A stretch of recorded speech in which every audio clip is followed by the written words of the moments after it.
Olá, nós estamos aqui para mais uma aula da nossa classe de catecúmenos. Hoje é a lição de número 12, portanto, é a última lição da parte 1 do nosso curso da classe de catecúmenos. E hoje o tema da nossa lição é a segunda vinda de Cristo. E a frase do credo apostólico é: de onde há de vir para julgar os vivos e os mortos. Portanto, abra sua Bíblia no Evangelho de Mateus, no capítulo 25. Mateus, capítulo 25, nós vamos ler do versículo 31 ao 46. Mateus 25, de 31 a 46. Quando vier o Filho do Homem na sua majestade e todos os anjos com ele, então se assentará no trono da sua glória, e todas as nações serão reunidas em sua presença, e ele separará uns dos outros, como o pastor separa os cabritos às ovelhas. E porá as ovelhas à sua direita, mas os cabritos à esquerda. Então dirá o rei aos que estiverem à sua direita: vinde benditos de meu Pai, entrai na posse do reino que vos está preparado desde a fundação do mundo. Porque tive fome, me deste de comer, tive sede, me destes de beber, era forasteiro e me hospedastes, estava nu e me vestistes, enfermo e me visitastes, preso e foste-me ver-me. Então perguntarão os justos: Senhor, quando foi que te vimos com fome e te demos de comer, ou com sede te demos de beber? E quando te vimos forasteiro ou nu e te vestimos? E quando te vimos enfermo ou preso e te fomos visitar? O rei respondendo lhes dirá: em verdade vos afirmo que sempre que o fizestes a um destes meus pequeninos irmãos, a mim o fizestes. Então o rei dirá também aos que estiverem à sua esquerda: apartai-vos de mim, malditos, para o fogo eterno preparado para o diabo e seus anjos, porque tive fome, não me destes de comer, tive sede, não me destes de beber. Sendo forasteiro, não me hospedastes, estando nu, não me vestistes. Achando-me enfermo e preso, não fostes ver-me. E eles lhe perguntarão: Senhor, quando foi que te vimos com fome, com sede, forasteiro, nu, enfermo ou preso, e não te assistimos? Então lhes responderá: em verdade vos digo que sempre que o deixastes de fazer a um destes mais pequeninos, a mim o deixastes de fazer. Irão estes para o castigo eterno, porém os justos para a vida eterna. Amém. Oremos. Pai, nós bendizemos o teu santo nome, te agradecemos por todas as bênçãos e agora por esta importante aula, ó Deus, que fala sobre a segunda vinda de Cristo e também sobre o juízo que recairá sobre todos, ó Pai. E pedimos que nos abençoe, dá-nos uma mente, um coração que compreenda a tua palavra e desta forma estejamos preparados para o dia de Cristo Jesus. Obrigado a Deus por tudo e pedimos que essa aula edifique aqueles que a escutarem, a ouvirem, assistirem, que o Senhor abençoe. Em nome de Jesus que nós oramos e te agradecemos. Amém. Muito bem. A introdução da nossa lição, portanto, faz referência a pergunta, né, a resposta da pergunta do Catecismo Maior, a pergunta 56, e ao capítulo 23, parágrafo 1º, da nossa Confissão de Fé, da Confissão de Fé de Westminster, a confissão adotada pela Igreja Presbiteriana do Brasil. E na pergunta, ou na resposta da pergunta 56 do Catecismo Maior, diz assim: Cristo há de ser exaltado em sua vinda para julgar o mundo, em que, tendo sido injustamente julgado e condenado pelos homens maus, virá a segunda vez, no último dia, com grande poder e na plena manifestação de sua própria glória. e da do seu Pai, com todos os seus santos anjos, com brado, com voz de arcanjo e com trombeta de Deus, para julgar o mundo em retidão. E a confissão de fé, conforme eu anunciei, diz assim: Deus já determinou um dia no qual com justiça há de julgar o mundo por meio de Jesus Cristo, a quem pelo Pai foram dados o poder e o juízo. Nesse dia não somente serão julgados os anjos apóstatas, mas igualmente todas as pessoas que tiverem vivido sobre a terra comparecerão ante o tribunal de Cristo, a fim de darem conta de seus pensamentos, palavras e feitos, e receberem o galardão segundo o que tiverem feito, ou bem ou mal, por meio do corpo. O primeiro ponto da nossa lição tem como o título A Certeza da Segunda Vinda. Embora a gente não tenha ideia quando se dará a segunda vinda de Cristo, não temos ideia da data, não temos ideia de quando será, no entanto, o retorno de Cristo é algo que podemos ter plena certeza de que acontecerá. No devido tempo, Jesus Cristo voltará. Durante o seu ministério, Jesus Cristo, ele falou várias vezes sobre o seu retorno e sempre falando sobre a necessidade que os seus discípulos têm de se preparar para a sua vinda, porque a hora quando não cuidais, disse Jesus, então virá o Filho do Homem. Então nós temos que nos preparar para a vinda de Cristo Jesus. Mesmo na era apostólica, a igreja, por causa da demora, duvidava da realidade da segunda vinda de Cristo Jesus. Surgia no meio da igreja aqueles que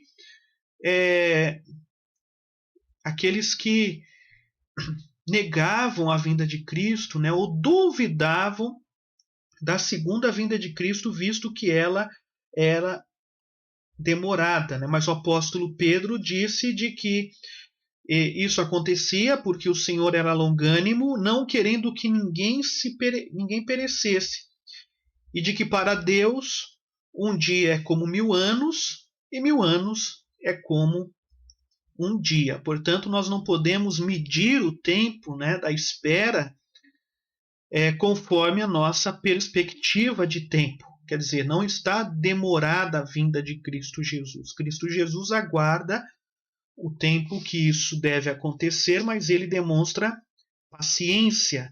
Ele está demonstrando paciência e misericórdia para com a humanidade. E, portanto, chegará o dia em que ele irá voltar. E Pedro também ressalta, ao falar sobre isso, de que o Senhor virá como um ladrão, ou seja, numa hora inesperada, quando ninguém estiver apercebido, ele voltará. O Senhor Jesus também disse acerca disso. O segundo ponto da nossa lição é a maneira da segunda vinda. 4 características bíblicas de suma importância, especialmente levando em conta as múltiplas especulações dos nossos dias, podem ser observadas. Primeiro, a vinda de Cristo será pessoal. Quando Jesus estava subindo ao céu, os discípulos ouviram a declaração, esse Jesus que dentre vós foi assunto ao céu, virá do modo como vistes subir. Quer dizer, esse Jesus que vocês viram virá da mesma forma. Quer dizer, a sua vinda será pessoal, será uma vinda semelhante àquela a sua subida. Ele virá da forma como subiu. Não haverá uma volta, um retorno de Cristo, algo simbólico, não será uma vinda pessoal. Outra coisa será física. Foi o corpo ressurreto, um corpo verdadeiro de carne e osso, que subiu ao céu. Assim sendo, esse mesmo corpo físico voltará à terra. Quer dizer, Jesus voltará da forma como ele subiu, com o corpo físico. Não voltará de forma espiritual. Outra coisa, a sua vinda será visível. Todos os homens verão o retorno de Cristo Jesus. Todas as pessoas sobre a face da terra verão o Cristo, né? Todos verão o sinal do Filho do Homem nos céus. É isso que a palavra de Deus nos diz nos vários textos que estão sendo citados aí na nossa lição. Mas veja o que a Escritura diz: como o relâmpago que sai do Oriente e se mostra até no Ocidente, assim há de ser a vinda do Filho do Homem. Quer dizer, será uma vinda visível e, portanto, perceptível a todos os olhos. Todos verão o retorno de Cristo Jesus. E uma quarta característica é que será uma vinda gloriosa. Cristo será visto vindo sobre as nuvens do céu com poder e muita glória. Não é? Nós lemos aí o texto que mostra como uma parábola, né, contando sobre a vinda de Cristo Jesus, mas no capítulo 24 de Mateus, nós temos ainda outras descrições sobre a vinda de Cristo Jesus. Se você der uma olhada aí no capítulo 24 de Mateus, o versículo 30, veja o que diz. Mateus capítulo 24, versículo 30 diz assim: então aparecerá no céu o sinal do Filho do Homem, todos os povos da terra se lamentarão e verão o Filho do Homem vindo sobre as nuvens do céu com poder e muita glória. O tempo do ministério de Cristo Jesus sobre a terra foi um ministério em que a sua glória e o seu poder em muitos momentos ficaram escondidos dos homens, né? Jesus estava na sua humilhação, mas ele voltará com poder e muita glória, e todos poderão ver isso. O terceiro ponto da nossa lição é a razão da segunda vinda de Cristo. O credo apostólico afirma que Cristo há de vir para julgar os vivos e os mortos. A Bíblia ensina que Deus estabeleceu um dia em que há de julgar o mundo com justiça, conforme Atos 17 e 31. Esse dia será, portanto, a manifestação de Jesus Cristo, o último dia, a sua segunda vinda. Esse dia será um dia de manifestar-se a todos, né? Cristo Jesus, que há de julgar vivos e mortos pela sua manifestação, diz Paulo, escrevendo a sua carta a Timóteo, a sua segunda carta, capítulo 4, versículo 1. Portanto, na consumação dos séculos, ou seja, no final de tudo, no último dia, aliás, é essa expressão bíblica, né? O último dia é uma expressão bíblica falando daquele dia, do dia da volta de Cristo e dos últimos acontecimentos. Não quer dizer que será um dia de 24 horas, não quer dizer que durará 24 horas, será um dia diferente, né? A Bíblia não fala quanto tempo durará esse dia, mas será um dia diferente, uma ocasião em que Jesus, portanto, virá e manifestará também o seu juízo, julgará todas as obras de todos, né? E o que nós podemos aprender? Na consumação dos séculos, no fim do mundo, haverá uma sequência inseparável de 4 atividades. Portanto, a primeira é a segunda vinda de Cristo. A repentina intervenção divina neste mundo, a maneira como ocorrerá, a segunda vinda foi explicada no ponto anterior, mas este é um acontecimento, quer dizer, aqui na consumação dos séculos, acontecerá ou se manifestará a segunda vinda. Uma outra questão que vai se manifestar é a ressurreição geral, né? Não só os crentes que morreram em Cristo Jesus irão ressuscitar, mas também os incrédulos, os ímpios, aqueles que morreram sem Cristo Jesus, estes também ressuscitarão. Haverá, portanto, ressurreição de crentes, e não crentes. Né? O que é a ressurreição? É a união do corpo que estava na sepultura com a alma ou com o espírito.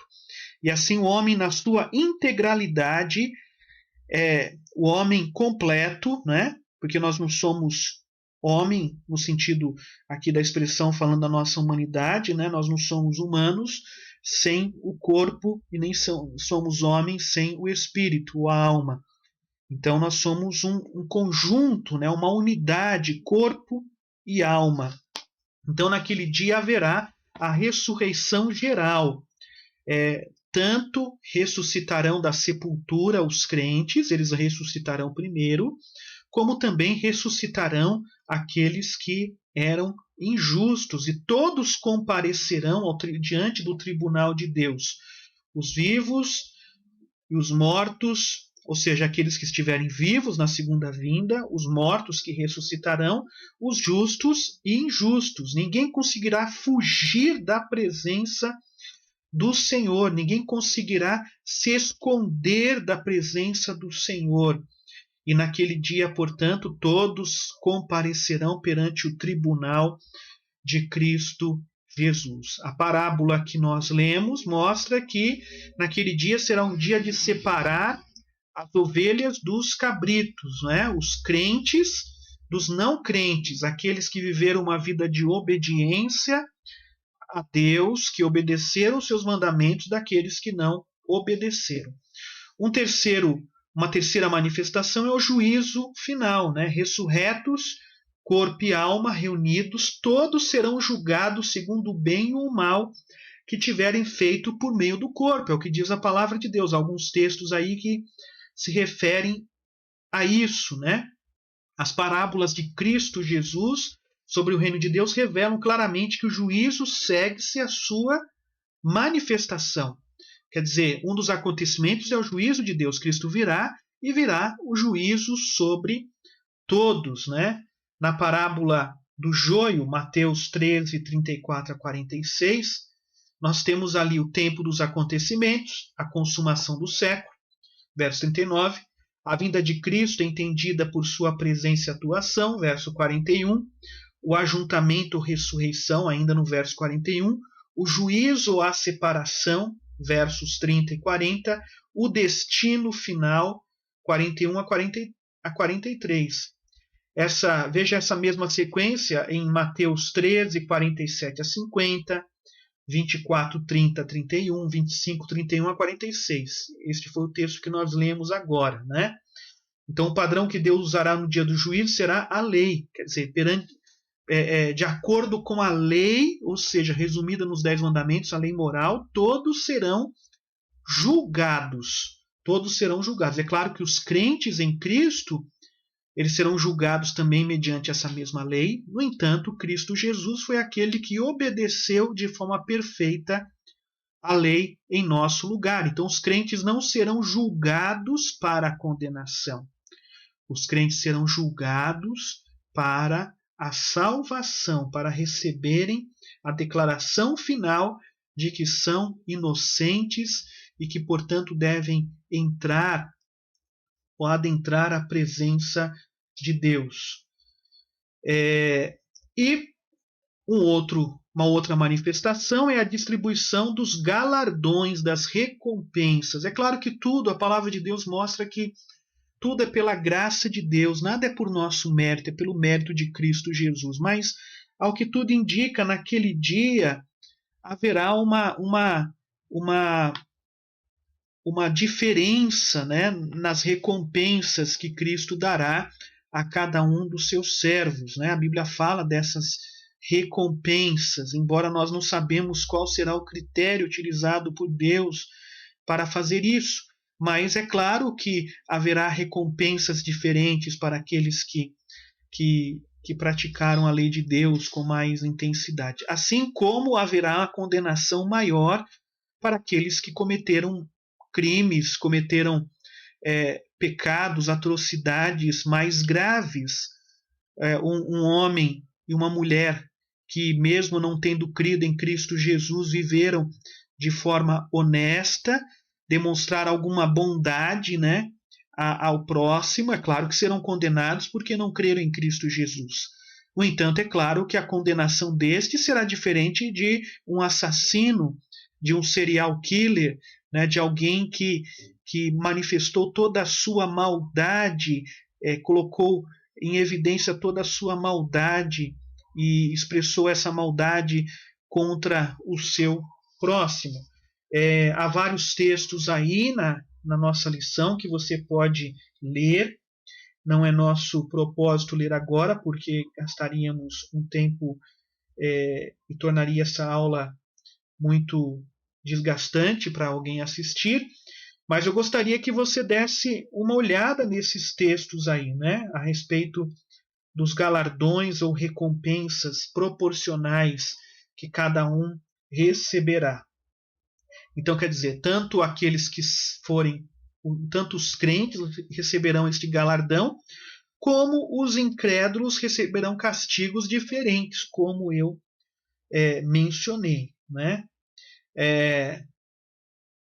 No entanto, uma coisa que deve ficar clara para nós é que naquele dia a declaração de céu ou inferno, a declaração de condenado ou inocente, será absoluta e irrevogável. Não haverá como mudar esse estado de coisas. Se alguém foi condenado, não haverá como recorrer da condenação, né?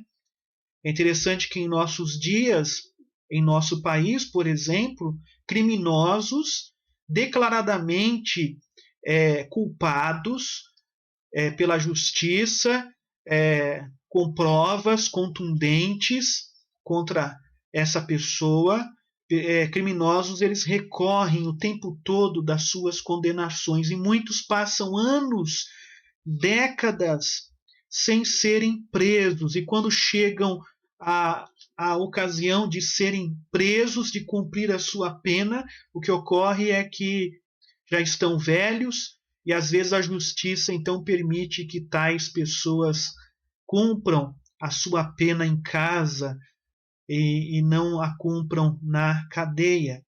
Mas naquele dia não. Naquele dia a declaração de culpado ou inocente será algo definitivo, será algo declarado de forma absoluta e irrevogável. Ninguém poderá recorrer da condenação imposta por Cristo Jesus. O apóstolo Paulo fala daqueles que amam a vinda de Jesus Cristo. Sim, quando devidamente compreendida, a doutrina da segunda vinda de Jesus é repleta de grande consolo espiritual. A palavra de Deus diz: consolai-vos, pois, uns aos outros com estas palavras. Essas palavras se referem à segunda vinda de Cristo Jesus em glória e grande poder. Nós devemos nos consolar, né? Se amamos a segunda vinda de Cristo, devemos nos consolar com a promessa dessa vinda. Porque a segunda vinda, portanto, colocará fim a tudo, a situação das coisas como estão hoje, né? Ao estado de coisas como elas estão, colocará fim à injustiça.